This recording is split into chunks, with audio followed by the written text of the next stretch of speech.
네, 귀한 하루 주셨습니다. 할렐루야, 샬롬 인사하십니다. 할렐루야, 샬롬, 샬롬, 샬롬, 샬롬, 샬롬. 하나님 사랑합니다. 여러분 주 안에서 사랑합니다. 28장 이제 다윗이 성전 건축을 솔로몬 아들에게 지시하고 모든 것들을 알려주는 그러한 내용이 28장에는 쭉 이렇게 이어져 있습니다.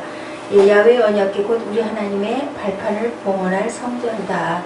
2절에 말씀하시죠. 하나님의 성전은 야훼 언약궤를 두기 위한 처소입니다.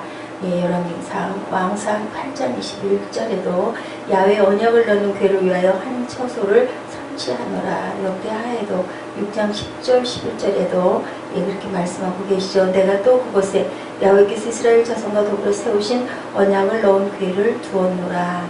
성전은 과연 우리에게 어떤 것일까요? 성전 어떤 것인가요? 예배드리는 곳, 말씀을 듣는 곳, 또한 기도하는 곳. 그렇죠.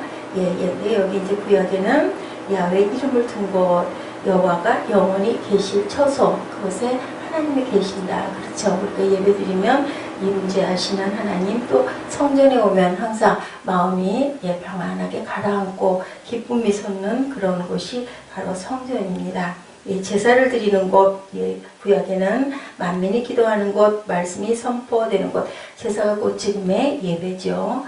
또한 디모데전서 3장 15절에도 이 집은 살아계신 하나님의 교회예요. 진리의 기둥과 터니라. 생수를 공급받는 곳, 말씀이 흘러넘치는 곳입니다. 계시록 22장 1, 2절에도 그가 수정같이 맑은 생명수의 강을 내게 보이니 하나님과 및 어린 양의 보좌로부터 나와서 길 가운데로 흐르더라. 성도가 복을 받는 곳이 바로 성전입니다. 출애굽기 20장 24절이죠. 내가 내 이름을 기념하게 하는 모든 곳에서 내게 임하여 복을 주리라. 에덴 동산에 내 강이 있었던 곳, 야훼께서 복 주심으로 말미암아 즐거워할지리라. 그가 또한 만일 나의 계명과 법도를 지키면 어떻게 한다고 말씀하세요. 18장 7절에 하나님은 다윗과 솔로몬에게 성전 건축을 통해 엄청난 복을 줄 것인데 조건이 있었죠. 하나님을 알고 온전한 마음과 기쁜 마음으로 섬기면 그렇게 해주시겠다. 말씀합니다. 하나님의 모든 법은 하나님을 어떻게 섬길 것인가에 대한 구체적인 방법이죠. 그러므로 이 법을 행하는 것이 하나님을 섬기는 것이며 야훼를 경외하는 것이고 사람의 본분을 따라 사는 것이다. 그리고 이것이 선을 행하는 것이고 창자의 목적대로 사는 것, 하나님께 영광을 돌리는 것이라고 말씀합니다. 하나님을 섬기는 것, 출애굽기 3장 12절, 야훼를 경외하는 방법, 신명기 4장 10절, 사람의 본분, 전도서 12장 13절, 선을 행하는 것, 에베소서 2장 10절, 창조의 목적, 이사야 43장 7절, 영광을 돌리는 방법, 마태복음 5장 13절에서 16절. 또한 야훼의 손이 내게 임하여 모든 일의 설계를 그려 나에게 알려주셨느니라. 다윗이 말씀하세요. 28장 본문 19절에서 말씀하시죠. 이제 성전을 네가 짓지는 못하지만 어떻게 지어라 하는 것을 다윗에게 다 말씀해 주셨어요. 그러니까 준비하라고 말씀하신 거죠. 그것을 깨달고 이제 다윗은 기쁜 마음으로 돌아가기 전 3년 전에 모든 준비를 다 하고 이제 솔로몬에게 이런 얘기를 하죠.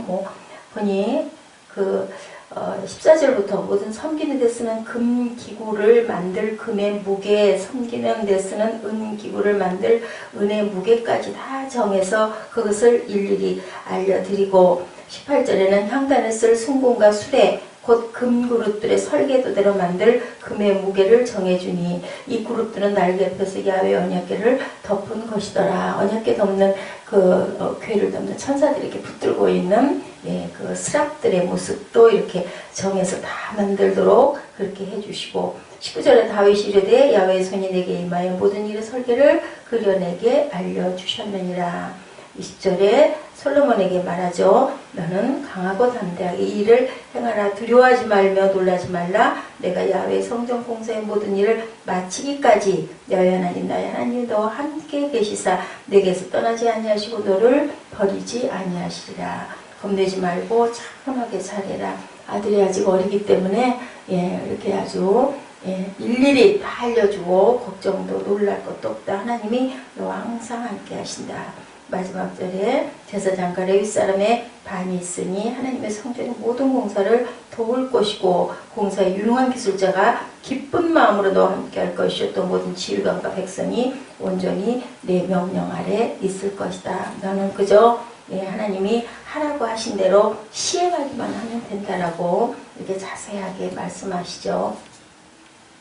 다윗은 솔로몬의 자신을 후계자로 세우며 그 성전을 힘써 건축할 것을 1절에서 10절에 부탁하고 설계도를 솔로몬에게 이제 넘겨줍니다. 11절에서 19절 그죠? 자세히 설명하면서 그리고 또한 격려를 잊지 않습니다. 내 법대로만 하면 하나님이 너와 함께 하실 것이고 너는 두려워할 게 없고 백성들도 너와 네 명령에 그대로 순종할 것이고 그리고 또한 어려운 일이 없을 거고 레위 사람의 반이 있으니 하나님의 성전에 모든 공사를 도와줄 것이니까 염려할 게 없다. 이렇게 격려합니다. 마지막 순간까지도 하나님의 뜻에 순종하는 다윗 그리고 하나님을 사랑하는 우리가 누구인가 누구를 엄청 사랑하면 사랑하는 강도에 따라서 무엇인가 할 때 정성껏 하죠. 이런 것처럼 하나님의 계획을 이루어가는 다윗의 지고한 사랑을 지고한 실황을 우리가 발견할 수가 있습니다. 본장에서는 마지막 순간까지 계획을 이루어가고 또한 다윗이 이스라엘을 왕으로 즉위한 지 40년의 세월이 흘러 숱한 고난과 역경을 거친 그의 성전 건축 삶이 평탄치만은 않았어요. 어떤 사람보다도 정말 험난하고 어렵고 아들에게 배신당하고 쫓겨남을 당하고 내몰림을 당하고 그렇게 하면서도 끝까지 나라를 사랑하고 하나님을 먼저 경외하고 사랑하는 다윗의 마음 평탄한 것은 어디에도 없습니다. 은퇴에 앞서서 백성과 솔로몬에게 야훼를 경외하고 근전을 건축하라고 이렇게 유언합니다. 백성에게 훈시하죠. 방백대로 소집하고 언약을 증거하고 계명을 지키라고 말하고 솔로몬에게 대한 부탁도 또한 잊지 않습니다. 솔로몬을 또한 격려까지 하죠. 강하고 담대하라고. 하나님은 자녀를 절대로 버리지 않는다고 모든 자들이 너에게 협력할 것이다 라고 격려를 아끼지 않습니다. 다윗은 마지막까지 하나님과 그의 나라를 위해 살았다라는 것. 다윗의 이러한 삶은 우리가 모두 다 본받아야 되겠죠. 따라서 성도는 자신이 현재 처한 위치에서 하나님이 맡겨주신 사역을 끝까지 잘 감당하는 저와 여러분 되셔야 할 줄로 믿습니다. 다윗이 가진 꿈을 이 아들에게 전수합니다. 하고 싶었던 거 그것을 그냥 이대로 있어서는 안 되겠구나. 아들이 할 것이다 라고 해서 아마 처음에는 그것을 깨닫지 못하고 있었을 것인데 오죽 많이 기도했겠습니까? 환상 중에 하나님이 어떻게 해라 라는 것을 다 알려주심으로 이걸 내가 다 준비하고 가야 되겠구나 라는 것을 깨닫습니다. 큰 복이죠. 하나님의 할 일을 나이 많이 들어 어려운데도 그렇게 알려주시고 깨닫게 하시는 그것은 얼마나 귀한지요. 그죠? 그리고 소망을 다시 벌떡 일으킵니다. 꿈이 없는 백성은 망한다고 그러죠. 우리가 늙은이는 뭐를 한다고 그래요? 예언할 것이다 라고 이렇게 말씀하고 있죠. 사도행전 2장 17절이죠. 말세 내가 내 영으로 모든 육체에게 부어주리니 요엘서에도 말씀하죠. 너희 자녀들은 예언할 것이 너희 젊은이는 환상을 보고 너희 늙은이는 꿈을 꾸니라. 그 꿈을 주신 꿈을 그대로 그냥 꿈만 꾸는 게 아니라 네가 할 수는 없고 네 아들이 할 거야 라고 말씀하셨기 때문에 그대로 아들에게 전해주고 돌아갈 준비를 하는 다윗입니다.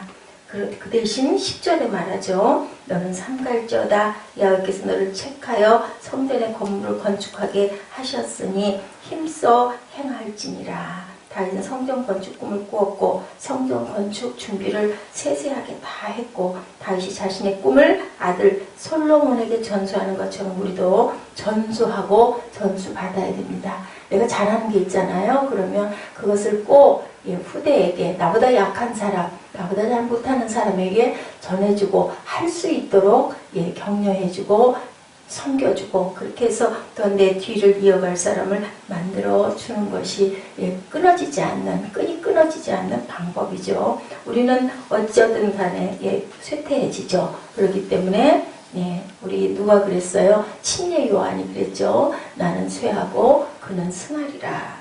하나님의 그 뜻을 깨달아 안 겁니다. 사랑과 책을 통해 우리가 많이 배우고 배운 것을 환원한다고 그러죠. 사회에 환원한다고 그러죠.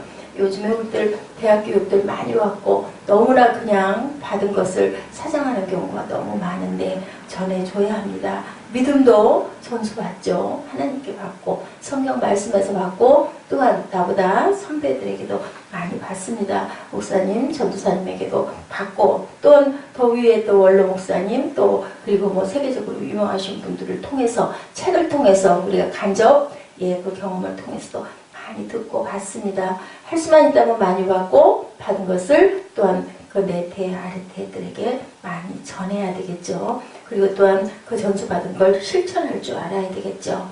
그래서 거기서 끝나지 말고 경험해서 진정 나의 꿈이 되게 하고 그것을 또한 펴서 전수하고 가야 되죠. 그게 바로 증인된 삶입니다. 그것을 어떻게 해요? 마음을 다하여. 그것을 마음을 다하여 열심으로 그죠? 성실하게 그렇게 해야 되겠죠. 다윗은 솔로몬에게 말합니다. 내 아들 솔로몬아 너는 내 아버지 하나님을 알고 온전한 마음과 기쁜 뜻으로 섬길지어다. 9절에 야훼께서 모든 마음을 감찰하사 모든 의도를 아시나니 내가 만일 그를 찾으면 만날 것이요. 우리가 무엇을 경험하고자 한다면 온전한 마음과 기쁜 뜻을 두면 열심히 구하면 분명하게 이루어 주시죠. 우리가 그 하나님을 만나기 위해서는 그냥은 안 돼요. 온전한 마음과 기쁜 마음으로 그죠? 성실한 마음으로 항상 경건한 마음으로 우리 모든 마음을 드릴 때 하나님을 만날 수 있다라는 거. 한눈 파는 거 하나님이 제일 싫어하시죠. 마음을 두지 않고 공허하게 사는 사람들, 살아있지만 죽은 사람들, 돌아갔지만 살아있는 사람들 우리가 너무 잘 알죠. 기뻐서 다니는 것이 아니고 돈 벌기 위해서 다니는 직장이 참 힘들죠. 결혼 생활에도 마음이 없는 사람들, 그렇게 사는 사람들이 너무나 많다라는 거예요. 너무너무 허송세월, 낭비를 하는 삶이라는 거. 하나님은 그렇게 살라 하시지 않았죠. 마음이 없이 몸만 집에 있는 거 아무 소용이 없습니다. 교회 생활도 마찬가지죠. 예배 생활 마찬가지입니다. 마음을 들이지 못하고 그냥 조금만 궁둥이만 살짝 걸쳐 앉았다가 끝나자마자 바삐 끝나기도 직전에 달아나는 그런 사람들. 예배도 내가 자발적이보다는 습관적인 거 옳지 않습니다. 어떻게 항상 그렇게 기쁘고 항상 그렇게 좋기만 하겠습니까? 고나고 피곤하고 힘들 때도 있지만 그래도 예배를 통해서 우리가 소생할 수 있는 거 그렇게 해야 하나님을 만날 수 있다는 거죠. 지금 어디에서 우리가 무엇을 하고 있는가 그것에 마음을 둬야 되겠죠. 생활도 예배일 수 있고 일도 예배여야 하고 무엇을 하든 우리가 성실한 마음으로 혼신의 힘을 다해야 되겠죠. 왜냐하면 하나님이 우리를 목적대로 지으셨기 때문에 그 목적에 순종하는 방법입니다.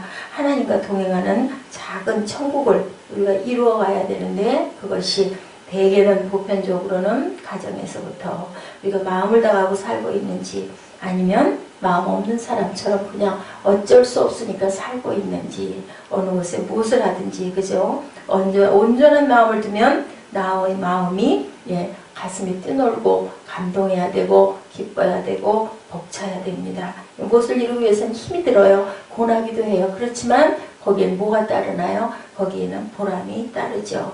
하나님이 우리에게 주신 인생은 우리의 가슴을 뛰게 하는 거라는 거. 그것이 없으면 우리가 깊이 묵상하고 기도해봐야 된다는 것이죠. 그것을 발견할 수 있는 영적인 눈을 갖게 해달라고 기도해야 되겠죠. 내가 할 수 있는 것은 아무것도 없어요. 다만 그것을 깨달아 알게 해주시옵소서 하고 우리는 기도해야 됩니다.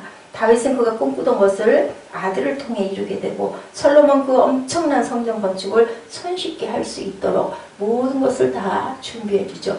오히려 다윗이 훨씬 더 많은 노력을 했을 거예요. 하나하나를 어떻게 우리 이제 조그만 성전 하나도 얼마나 자잘한 일들이 할 일들이 많습니까? 그런데 정성껏 하는 것과 그냥 대충 하는 것은 엄청난 차이가 나죠. 다윗이 이 세세한 것들 준비할 때 얼마나 헌신의 힘을 마음을 기울였겠습니까? 우리 온 마음과 기쁜 마음을 쏟아붓는 엄청난 꿈꾸는 그런 인생들 누가 꿈꾸는 자였었어요? 요셉이 그랬죠. 어떤 상황에도 하나님을 원망하지 않았어요.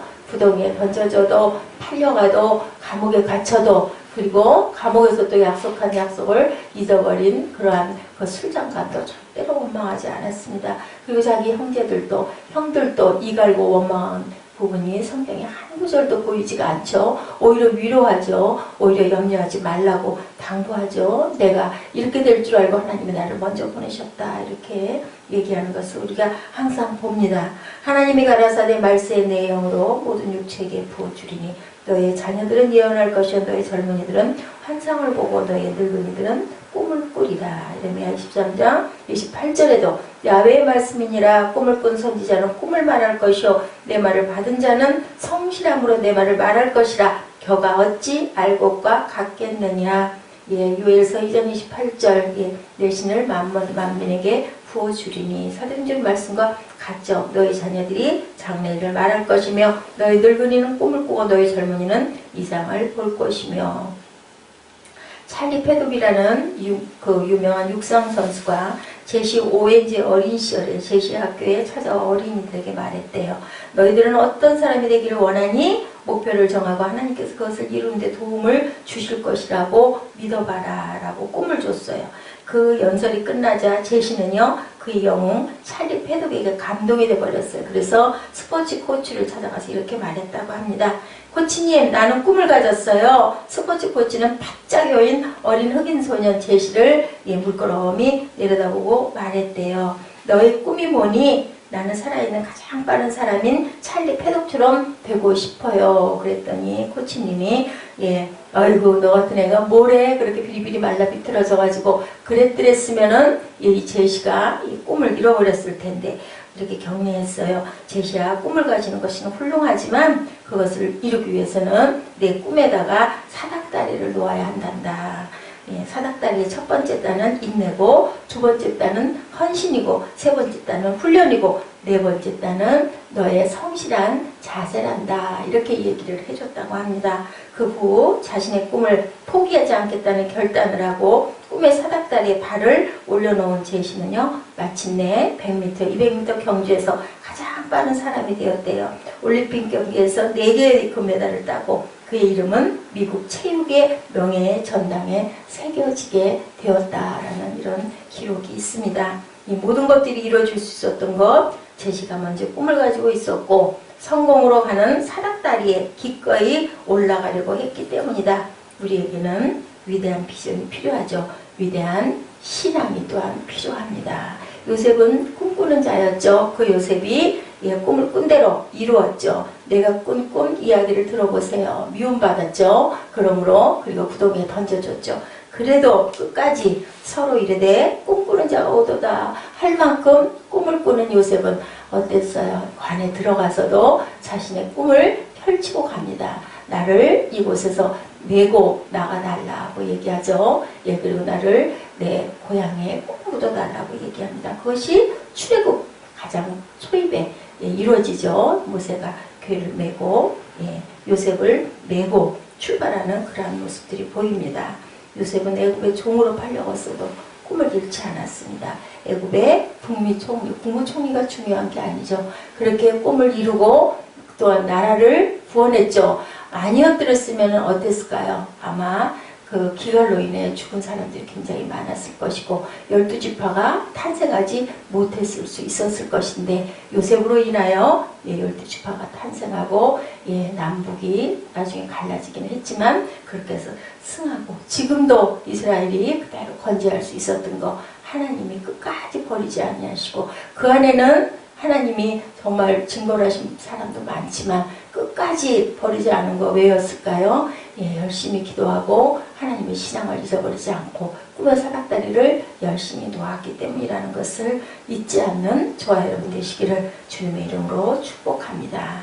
오늘 이 아침도 꿈의 사닥다리를 열심히 우리 힘겹고 어렵더라도 하나님이 나와 함께 동행하시니까 하나님을 사랑하는 마음을 가지고 열심히 사닥다리를 오르시는 저 여러분 되십시다. 기도하시겠습니다.